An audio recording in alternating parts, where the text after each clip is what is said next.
Yo, what's up? Good day. Documentary number 180 na tayo. Let's G!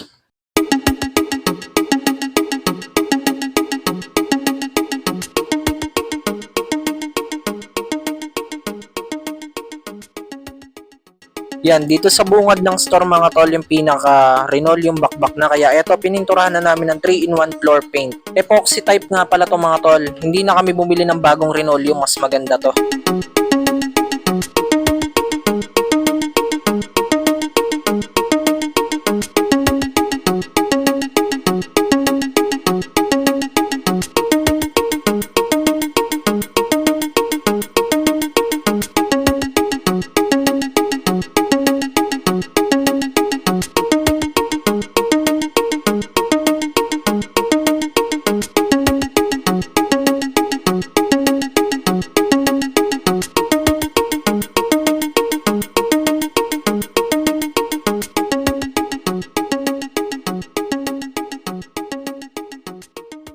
After nun mga tol, uwi muna ako saglit ng bahay para maligo.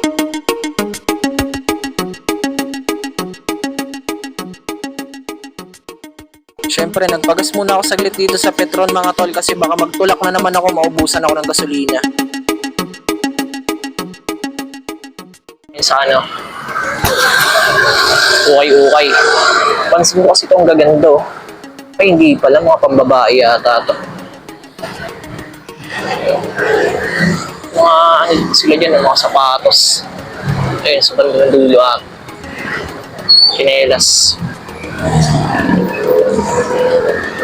Mga jacket, omsim din, no? Mga omsim din dito, kaso puro pambabae.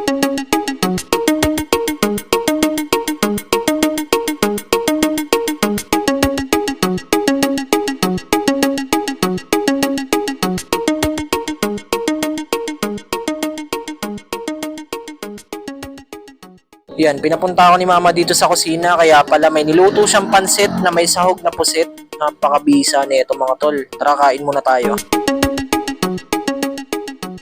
Let's gina ulit sa store mga tol.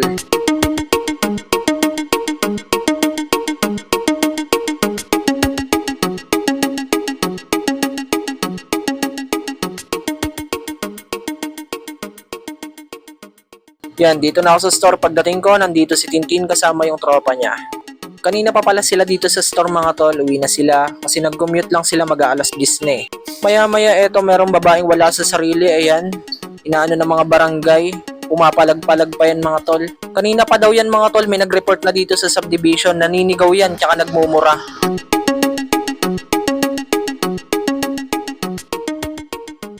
Yan mga tol, oh, sabi ko sa inyo, pumapalag-palag pa eh. Para sila naglalaro ng patintero, di ba?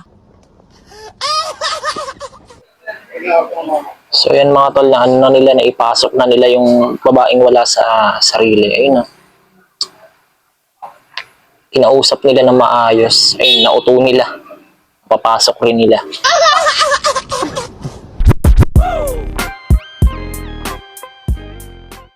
Yun mga tol, after nating makikismis sa labas, ayan, kain muna tayo. Hanggang dito na lang ulit yung video mga tol. Sana nag-enjoy kayo. Maraming salamat palagi at sa itaas. And yung YouTube channel ko, kapag gusto nyo bisitahin, click nyo lang yung link sa baba ng caption.